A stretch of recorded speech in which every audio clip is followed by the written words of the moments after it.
I am your friend Arunika and I welcomes you all to my channel Arunika's Academy. So today we are going to start another subject, that is biology. Today we are going to start a very first chapter of biology, that is chapter number 1, life processes. So in today's video, in today's session, we are going to study the following things. We are going to study what are life processes, important criteria to decide whether something is alive or not, characteristics of living things, basic life processes, energies needed for the life processes, and last, nutrition and its role. So to study all these topics, stay with me till the end of the video. So in this video I am going to tell all these things. We are going to discuss all these things. So very first, as from our chapter, life processes. Life. All the living organisms have life, right? So now the important thing is life processes. What is life processes? Before we move to life processes, we should keep in mind that what is the important criteria to decide whether the substance is alive or not.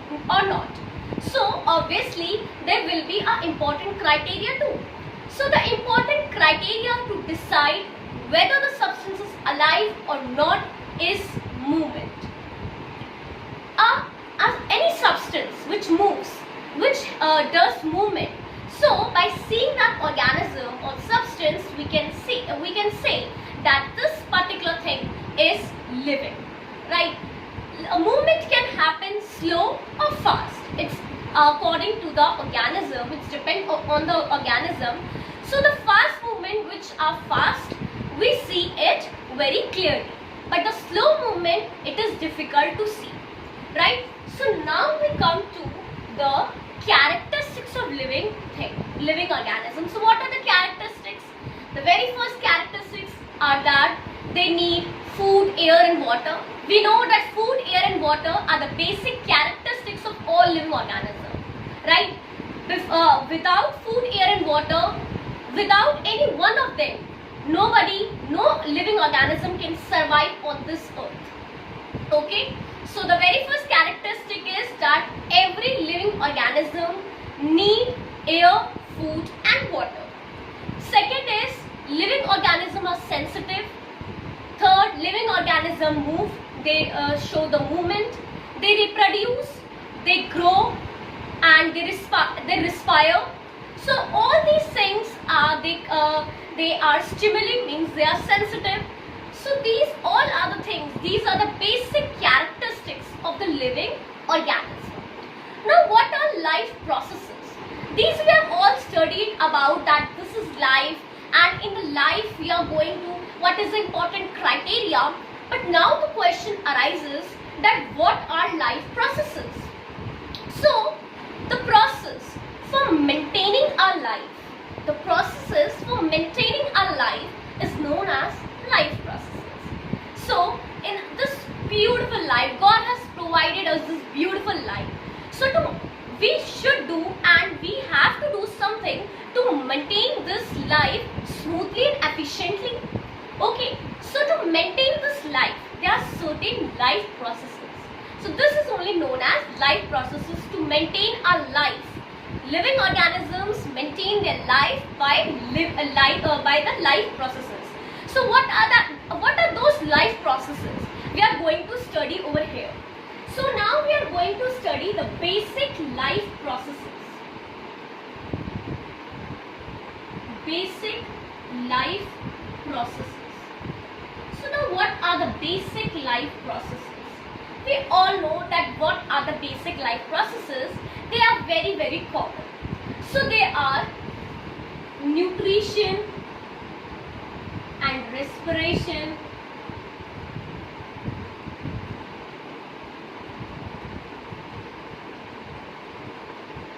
they are transportation and excretion,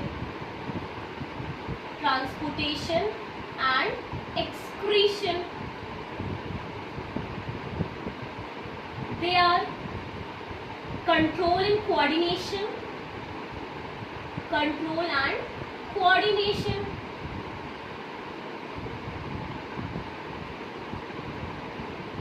Growth, movement.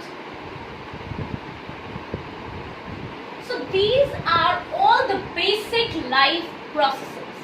So the basic life process are nutrition, respiration. This is very common. Nutrition. What is nutrition? Intaking of nutrients by food. By food. Intaking means taking in food by the taking in the nutrients from the food are called nutrition. Respiration, we respire.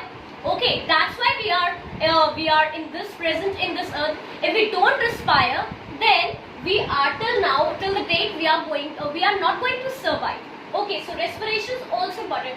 Means these are the basic life processes. Without only one of them, we cannot grow, we cannot live. Okay, so these are the basic life processes. Without nutrition, no life. Without respiration, no life. Without transportation, no life. So transportation means transportation occurs in plants, also in animals. We are going to discuss all these basic life processes in detail in our coming up sessions. So today we are going to only study that what are they. Simply its definition. So transportation means transporting the substances from one body part to another, right? So excretion, removing the unwaste food. We know that digestion we have studied, right? We are studying digestion in 6th class. So after the digestion, there is some food which is undigested, unabsorbed, which body doesn't allow to take it. So that food is a waste. So that food, the wasted food, the undigested food, the unabsorbed food is going to excrete through a special living organism. Some have special living organism. In some, the waste products simply excreted out. So this is the excretion. Control and coordination. The next chapter to life process is control and coordination, which is being cut this year, which is being deleted this year due to this pandemic. So this if it will be, so we are going to study control and coordination if it will be, but there is no control and coordination. So here control and coordination means this, the response, that how the animals are sensitive, how the plants are sensitive, right? So these are the control and coordination. Growth is also very much important for the living organism. Without growth, nothing is going to happen. Okay, movement is very much important. So these are all the basic life processes. Now our next topic is that energy is needed for various life processes. Yes. Now for maintaining all these basic life processes, nutrition, respiration, excretion, control and coordination, for all these various basic life processes, we also need energy, right? Energy is also very much required for all these basic life processes. So energy, where do we get energy from? This is a big question and the easiest one. So where do we get energy? Any guesses? Yes, you all are right. Energy, we get energy from the food. Food is considered as a fuel of energy. Like in the vehicles. In vehicles, fuel is necessary so that our vehicles can run smoothly. Fuel is necessary. In the same way, in our body also, food is very necessary. That's why food is considered as the fuel of energy.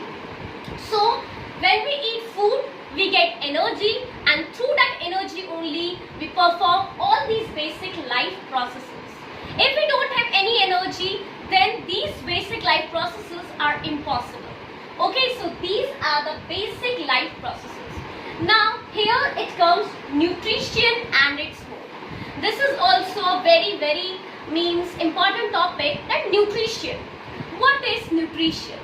So, the nutrients which we get from the food are called nutrients, right?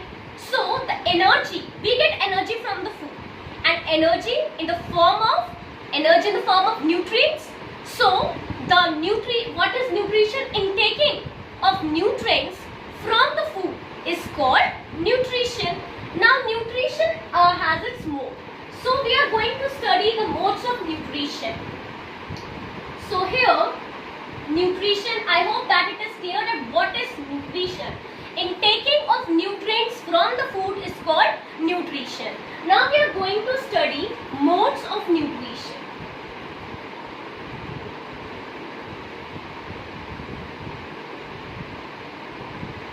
Modes of nutrition. So there are two modes of nutrition, autotrophic nutrition and heterotrophic nutrition. So there are two modes,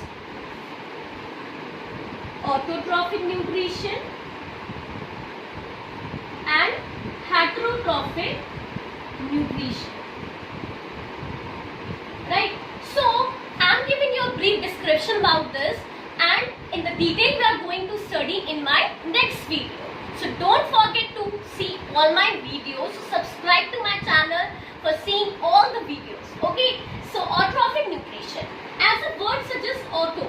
Auto means self and trophic means nutrition. Thus, autotrophic means self-nutrition. And this autotrophic nutrition is being carried by the plants. Okay, plants do autotrophic nutrition. Autotrophic nutrition means self-nutrition, synthesizing the own food by the raw materials. This is known as autotrophic nutrition. Now, as we come to heterotrophic nutrition, so hetero means others and trophic means nutrition. So thus, heterotrophic means nutrition from others. When an organism takes nutrition from other organisms, it is known as heterotrophic nutrition.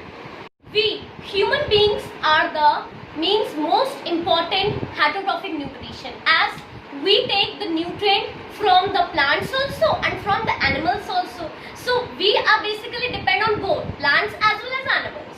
So we are the main example of heterotrophic nutrition.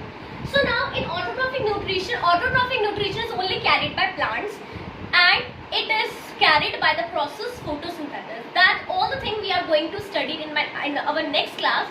Now here heterotrophic nutrition are of also three types. So heterotrophic nutrition are of three types. They are holozoic,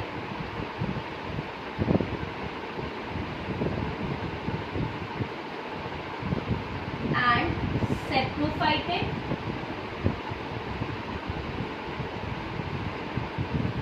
and here it is parasitic. So heterotrophic are of three types: holozoic, heterotrophic and saprophytic. Holozoic means which is being done by the basic life processes, right? Like nutrition and then excretion, all these things. Saprophytic are the organisms which take their food from the dead and decaying plant. The dead and decaying plant. These are the saprophytic. And parasitic, it is being taken from the tapeworm takes these, feed on other organisms for their nutrition. So these all are the modes of nutrition, two modes of nutrition. So that's all for my today's video. In this session we are going to study this much only. In my next session we are going to study in detail about all these things. So thank you everyone and have a nice day.